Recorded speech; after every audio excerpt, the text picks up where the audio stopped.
Welcome back to Well and Worthy Life podcast. I'm so excited you're here. I have got another great guest with me today. We met through Instagram, which just seems to be one of my favorite places to meet people. And she showed up in my DM just telling me that she's been listening to my podcast. And, let's face it, there's so many people on Instagram. Sometimes it's hard to find all these great people.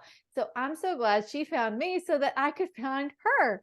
That's what's so wonderful. So who do I have today? Corinne from Grid and Glam. Oh my goodness, what an awesome name. So Corinne, thank you so much for reaching out to me, first of all, and then agreeing to be on the podcast. And we've already talked before, but let's tell everybody what you do, but maybe tell everybody, kind of tell them your story about how you got into what you're doing.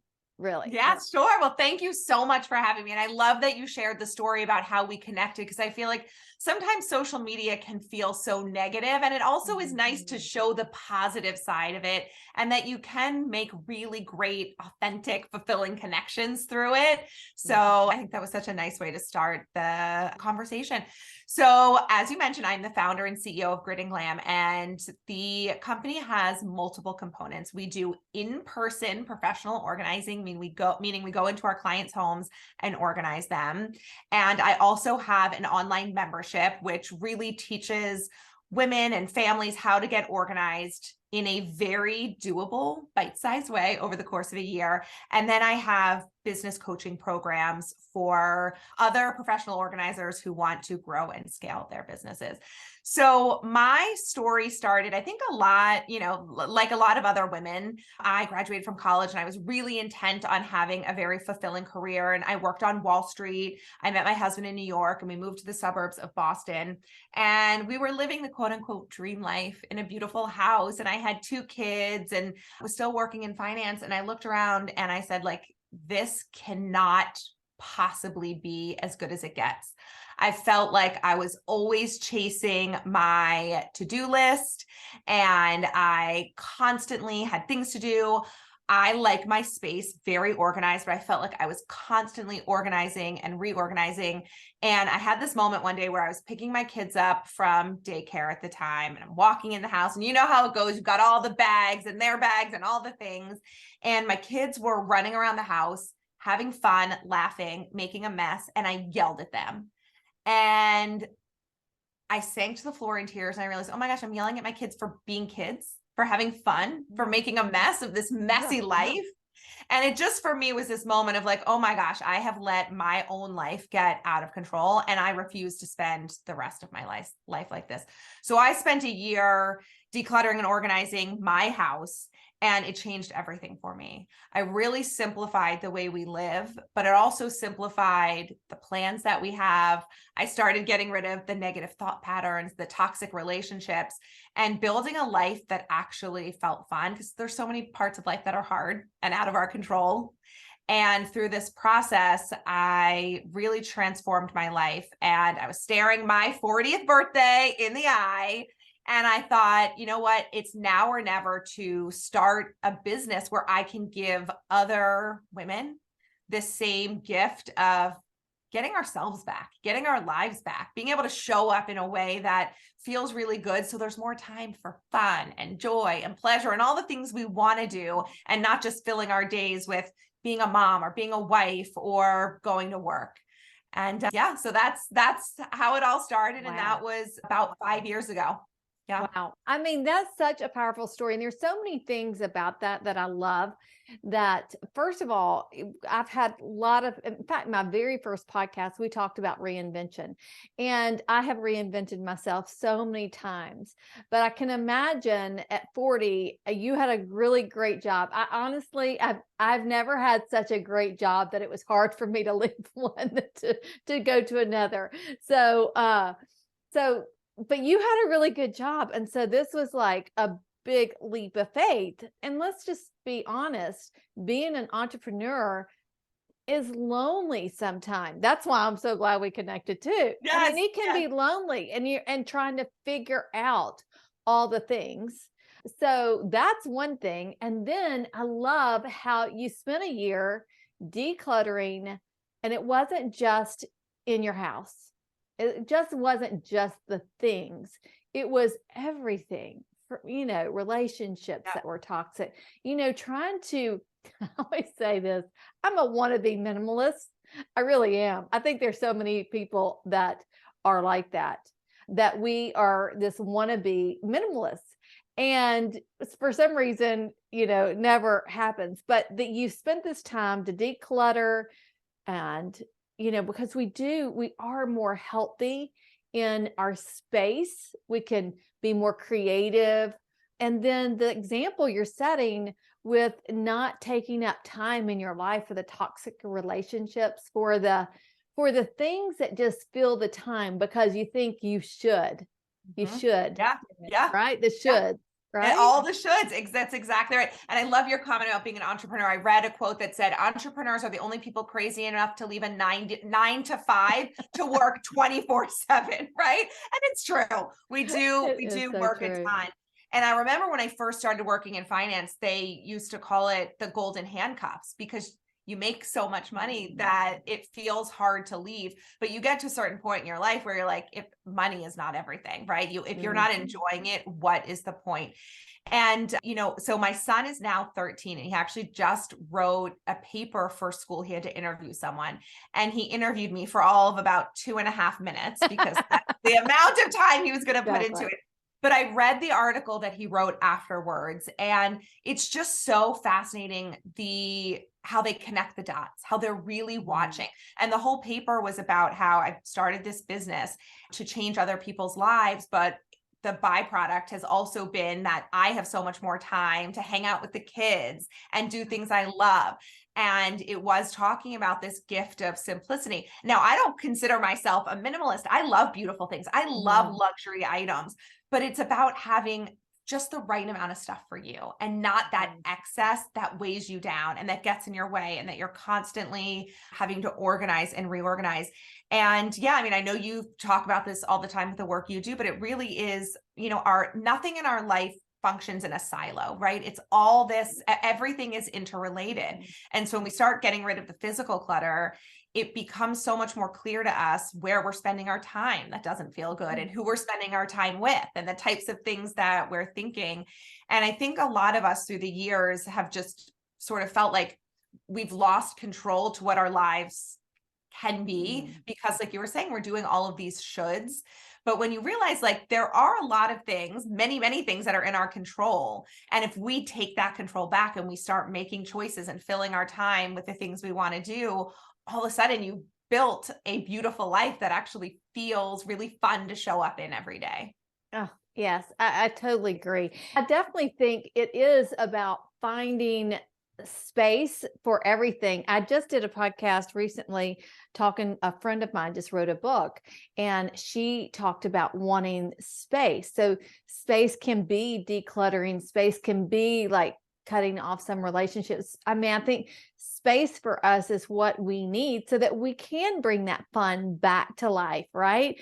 Because life can get so serious and so hard sometimes, and we are going to have hard times. I mean, that's just Yeah. there's just going to be stress. I talk about that with my groups all the time. We're going to have stress.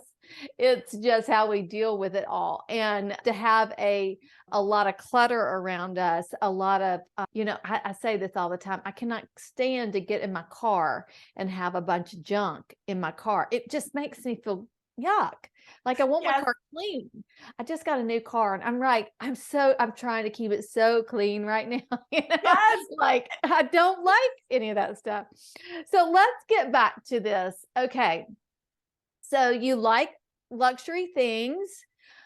So how do you, because this is the problem. When I say I'm a wannabe minimalist, I love things. I love nice clothes. I love, um, and let's face it, like clothes, that's what I think of. I bring in a lot of clothes a lot of times because the different seasons and everything and the different trends. And I bring it in and I'm like, oh my gosh, now my closet's packed full. Now I am pretty good about getting rid of things. Yeah. Sometimes I get rid of things before I should. And I'm like later going, wait, I know I had something just like that. But so do you have like a rule of thumb? Like when you buy one thing, get rid, I've heard of people like, The one in, one out yeah, rule. Yeah. mhm, So I like that. So the thing is, I love nice things too, but I love the calm of a clutter-free space more than I like mm, things.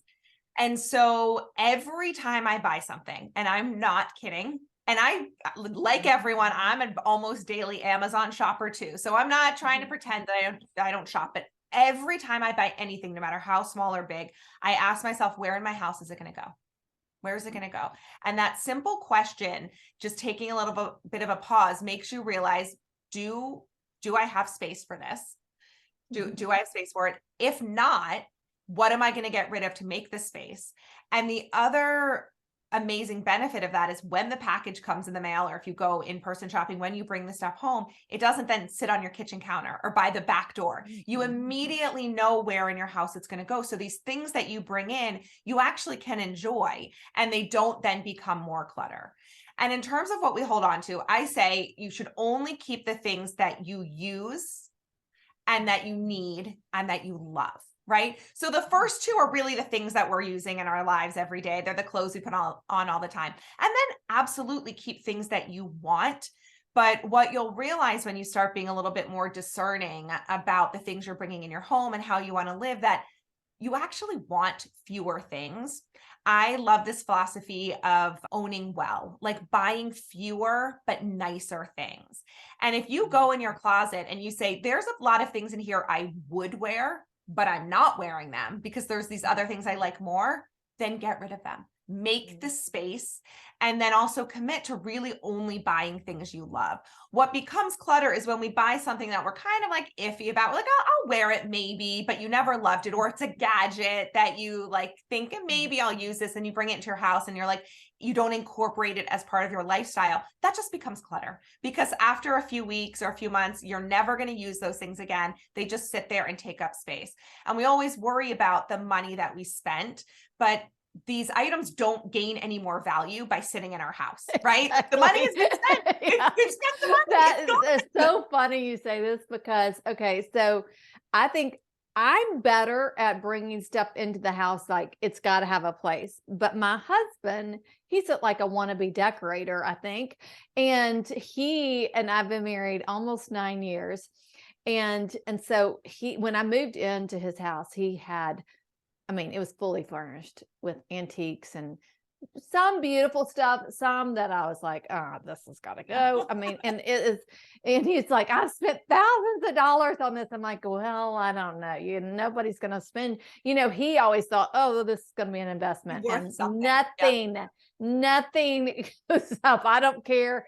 Very rarely, does something go up in value. Very, very rarely. Yes, it's true. And so he can't get rid of it because he's like, well, I just know how much money I spent. So it is taking place in a storage room that we have downstairs. I'm like, and when he starts looking for new things, like we'll go to New York and he'll go like, let's go look at a new painting or and I'm like, where are we going to put it? Yeah. And he's like, well, we'll find a place. I'm like, no, well, something's got to go down. So Yep. Yeah, I it's mean, so true. It's so, and a lot of people get caught in this trap. I remember when my grandmother passed away, she had a beautiful home with all these lovely antiques, and she was convinced, and my mom and my aunt were convinced that things were going to be worth something. There was one thing that was worth a good amount of money. She had a harp, a beautiful harp. Nothing else was worth anything. The rugs, the paintings, the vases, like because nobody wants antiques anymore. And if you love those items, you should absolutely keep them because you love them and they're in your home and they're on display. But keeping something because you think it's an investment or someone else is going to want it, it's not, they're not going to. Now, you're lucky that you have storage space and this stuff isn't cluttering your home. So for someone like you, I might say, okay, it's out of the way. Your husband loves the stuff. It's not doing any harm. But for people that don't have the space, these things that they've spent money on are continuing to detract value from their lives because they're taking up valuable space. They're looking at these things thinking, oh, I spent all this money on it, but now I don't use it anymore. So that's causing them frustration, right? So some of these things we think, oh, there's no cost to keeping it, but there actually is a cost to keeping it as well. And people need to keep that in mind. It's not just the money we spent acquiring the item, but it can be really hard. Really hard. Yeah. I have a girlfriend who her closet is packed full, and it's packed full with different sizes. And I'm just Yes. like, just get rid of Yes. the sizes that don't fit. Well, but what if I gain the weight, or what if I lose more? I'm like, no, it's just taking up, like you said, it's taking up the space and taking up, like, especially if you lose the weight, like, just get rid of it. That way you don't have an option to go back That's there. what I had right? heard from other. Yes. Yeah. Yeah. I have a good friend who lost a lot of weight, and she was like, I'm getting rid of all the clothes. So it's not an option. I'm not going Yeah. back there. Yeah. No. So, but I know that for some people, it's easier to get rid of than others. Yes. My first husband, we were the worst.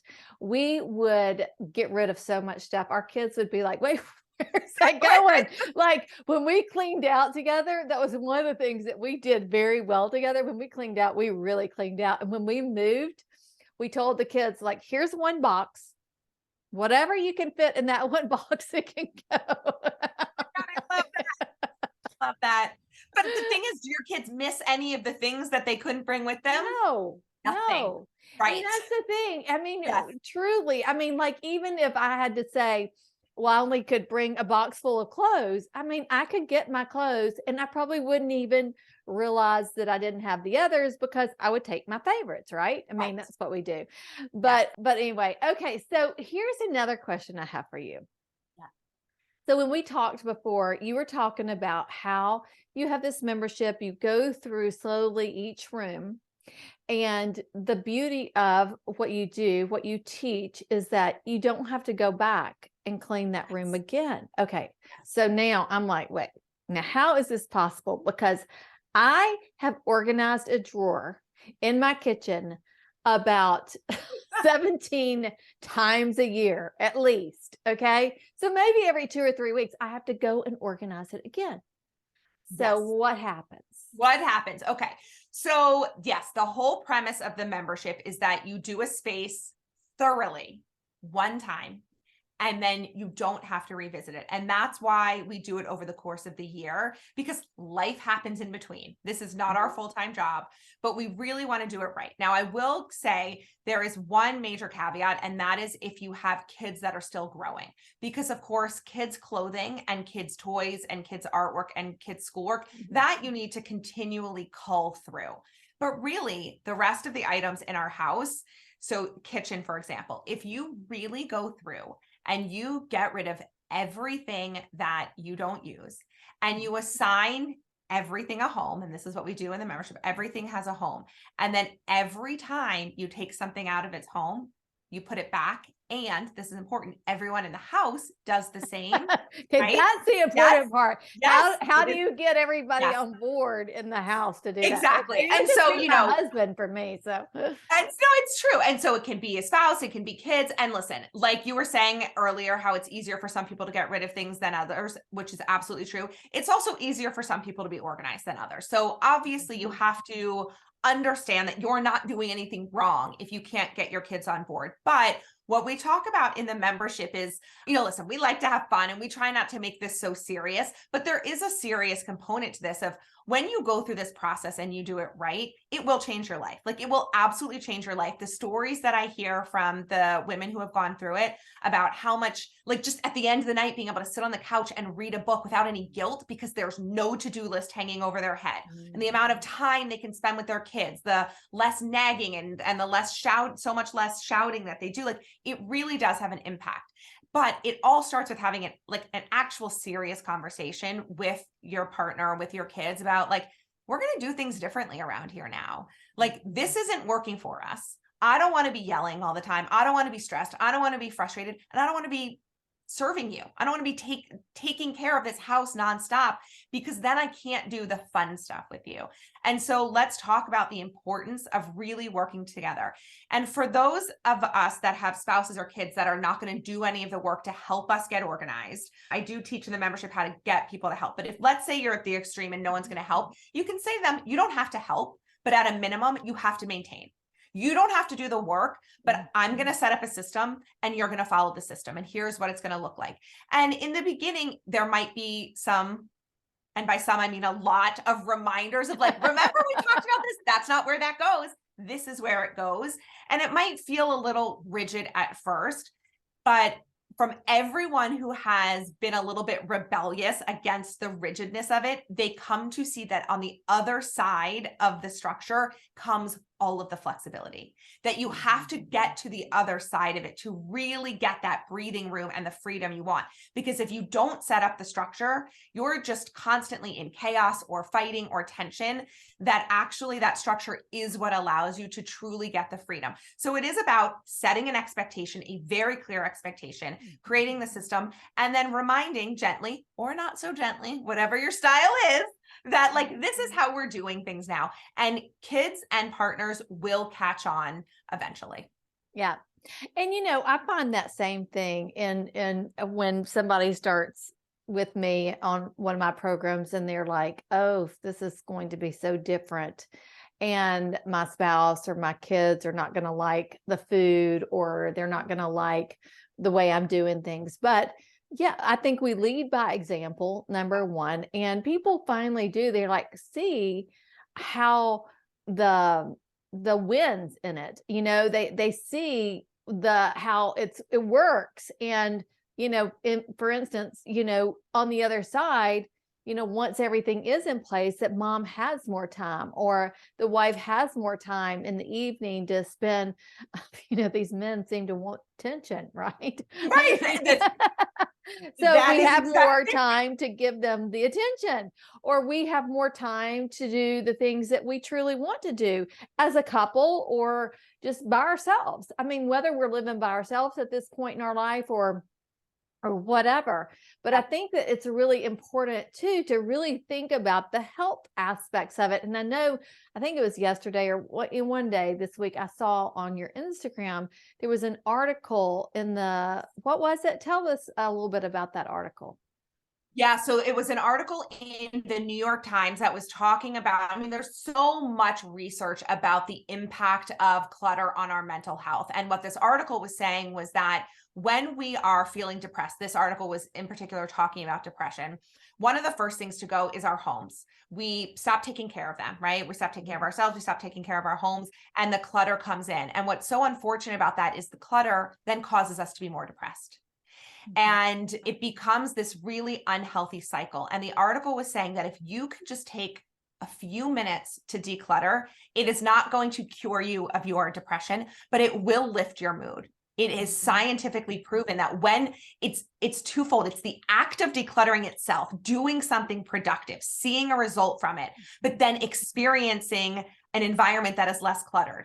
Both of those components lift our mood, and having your mood lifted really can impact the chemicals in your brain and make you feel less depressed. So again, the article wasn't trying to say that it's going to cure you of your depression, but it is going to make you feel so much better. And the opposite is true. The more clutter we live in, the more of a negative impact it has on our mental health. So this article was talking about depression in particular, but I've also seen studies about anxiety.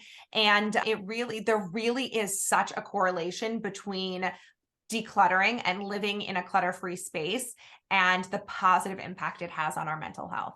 Mm-hmm. So I was working with a client.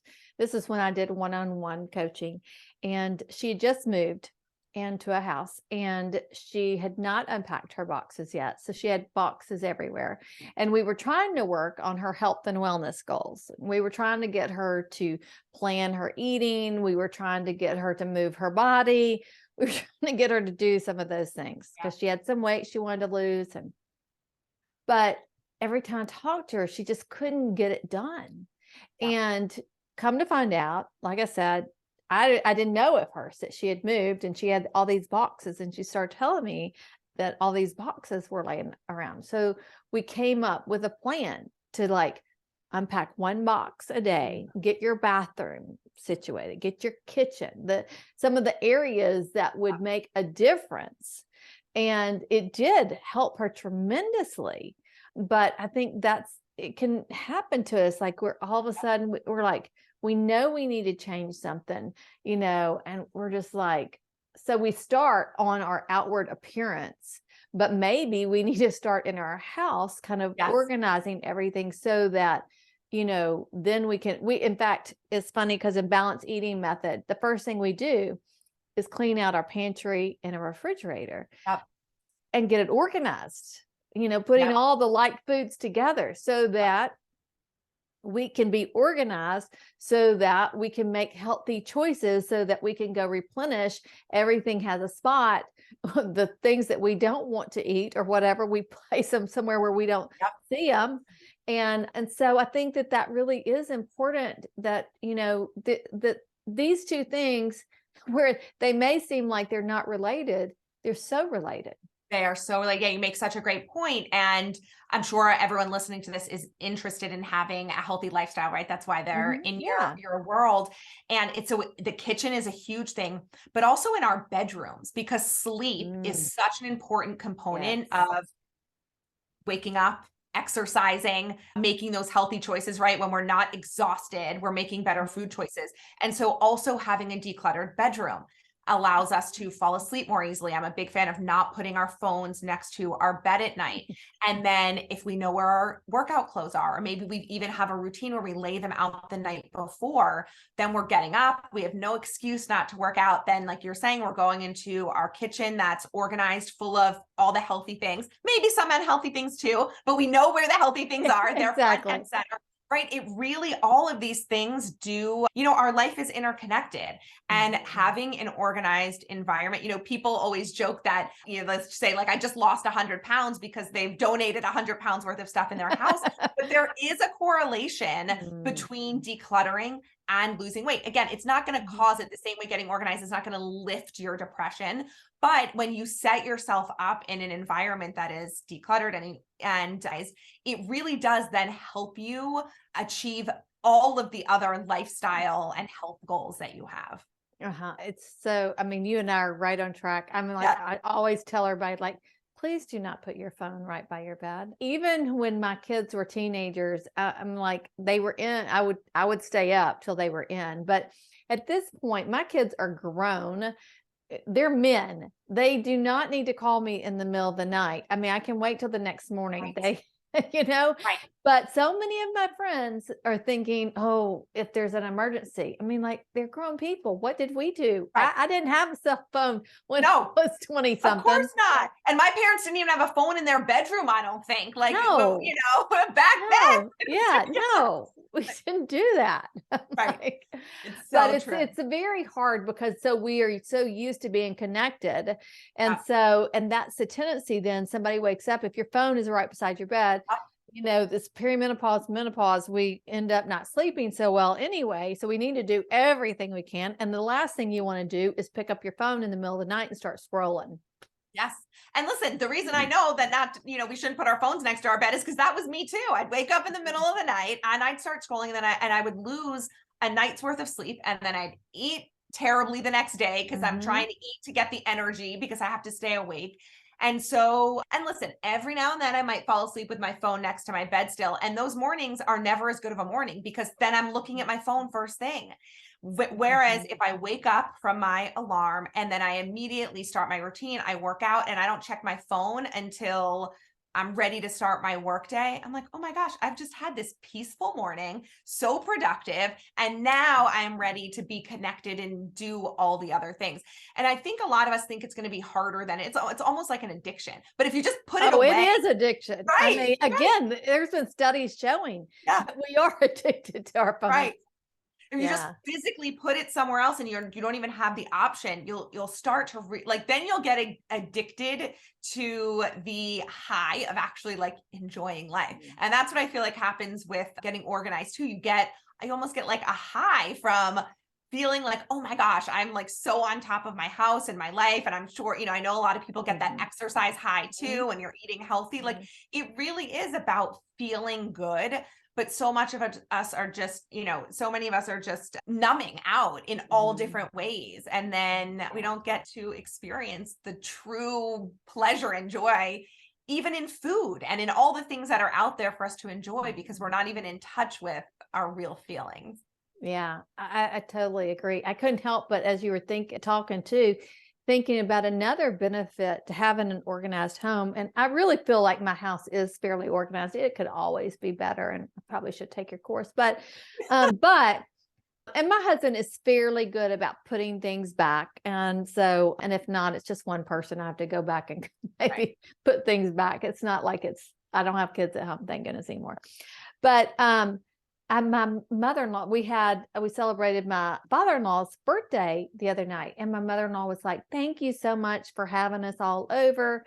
We picked up food." So I said, "Well, it's really no problem." And she goes, "Yeah, but you had to clean your house." And I'm like, "No, my house was like, there really wasn't a lot of cleaning going on before y'all got here, Yeah. because everything, like you said, has a place. I mean, I didn't need to go back and clean everything up. I mean, like, I have a Bible study here on Tuesdays. I mean, like, everybody's like, "Oh, thank you so much for having the Bible study." I'm like, well, I mean, it's really no big deal. All I have to Yep. do, I go around and I fluff some pillows a little bit just Right. because I Yeah, want to be extra fluffy. My husband exactly. says I'm really good at fluffing pillows, and Fluffing I am. pillows. I It makes am. a difference. It It does. Right. does. Or maybe light a candle. You Yeah. know, make such a great point. I actually grew up in a house that was very disorganized, and I never wanted to have people over. And I told myself I was going to grow up in a house, or I was going to raise my kids in a house where people were welcome to stop over anytime, where we could just have people pop in. I don't like to cook. So when I'm hosting, also I'm bringing Yeah. in food. Right. So it's no stress, but there's literally nothing that I have to do to prep for hosting. And that's another benefit that the women have said in our membership, that people can just pop in or they can host a big family gathering. And there are still other things that can be stressful with family dynamics Right. or whatever, Yes. but the house component of it is not a stress. And just think about how much freedom that gives you when you just don't even have to think about it. It's not even a worry in the world. And I love the fluffing pillows examples, because it is like, it does make a difference. But if that's all you have to do, like, that is so Yeah. fun. And I Right. want to comment on one thing that you said a couple minutes ago about how there's always more you could do. I think one of the things that trip people up is they feel like they're looking at Instagram, they're looking at pictures, and they're thinking either two things. One, my house could never look like that, or I don't want to live in a house that's that organized. And here's the reality. You get to choose what organized means for you. I have a friend who came into my house one day, and he was like, "Your house feels like a Pottery Barn catalog." And I was like, "Oh my gosh, thank you so much." He's like, "That's not a compliment. Like, why would you want to live in a catalog?" And I realized, oh my goodness, we all have our own set point of what we're comfortable living in. I love living in a super organized, decluttered environment. He does too, but it means something different to him.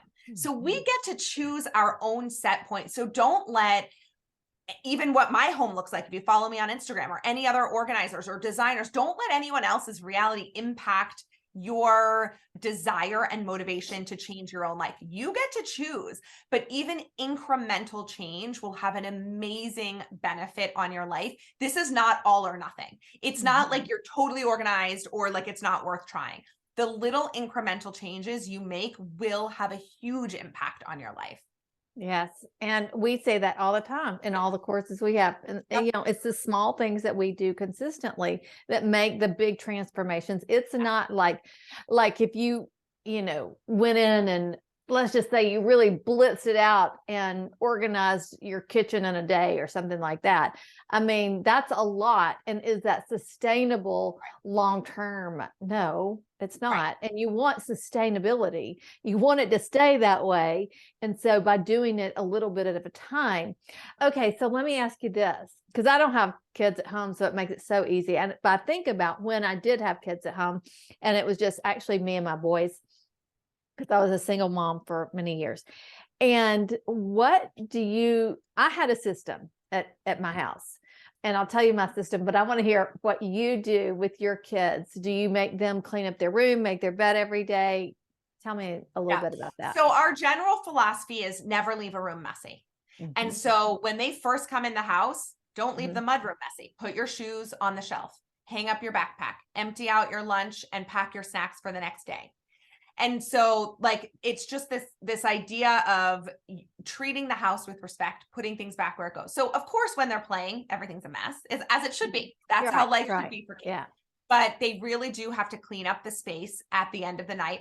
And like I might go back and like fluff the pillows afterwards or straighten up the blanket, but they're really putting things away. They do make their beds. They put all of their dirty laundry in the hamper, and we have one central hamper for them that's in the laundry room. Like I got rid of the hampers in their bedrooms because I'm not going around emptying hampers. Like they put the stuff in the laundry room. They help set the table. They help clear the dishes. They will help with laundry. They help put the groceries away when we go grocery shopping. So we've tried to make things, it changed a lot in COVID when we became like we were doing everything as a family, right? Like everything yeah. like family affair, but we try to really do things together so that it moves more quickly. But they absolutely are responsible for just cleaning up after themselves continually. When they have friends over, we have a finished basement where they'll hang out. They're expected to go down there and clean everything up. And turn how off old are your children? They are now 13 and 9. Okay. And we've been doing this for years. And so even when they were little, at the end of playtime, it was put all your toys away. And, yes, did I go through afterwards and make it look a little better how I wanted it to? But they know that I am not here to clean up after them. Yeah, I love that. I'm thinking more about when my boys were teenagers. Yep. And, so what I did was, so I had a 2-story house. My bedroom was on the main level. So I told them, I'm like, this is my level. Yes. Like none of your stuff is going to be down here. You take your stuff to your room and just close your door. If, because they were boys, they're not making their beds. I mean, I think one of my sons did, but they're messy. They're gross. I mean, like just do whatever you want in your room. Yes. That's your space, your room. If it's going to be gross, it can be gross. And I mean, every now and then you got to clean it up. Totally. And then I taught them to do their own laundry. So they did their own laundry too, which was amazing. But I definitely think that, some children are neater than others. Yes. Like, so my middle son, he always kept everything pretty neat in his room, and he didn't like anything, out of place. It's funny because when he went to college, he roomed with 5 other boys in this house, and he had his own bedroom, but you can imagine the kitchen. And I can imagine because I lived with 5 other girls in college, and I know what it was like. Well, he hated it because he was the one cleaning up after everyone. So anyway, I just think it's very interesting to watch and figure out how are you going to get if you can start early. And I will say with my granddaughter, I have a bunch of toys over here for her, and we have a place for them. And she's coming over this afternoon. She'll spend the night tonight. And we have Barbies, and we have lots of pieces with Barbies. In fact, they're not allowed at her house because there's so many pieces. I think her parents fight. So they are allowed at my house because I've never had Barbies at my house unless I was a little girl. Because of having boys, I just had, other things. So we have Barbies, but we keep them in Ziploc bags. We keep all the stuff together. And she knows that we're going to, clean it up every night. We're not going to just leave it because that doesn't work for me. It doesn't work. No, and she has her spaces.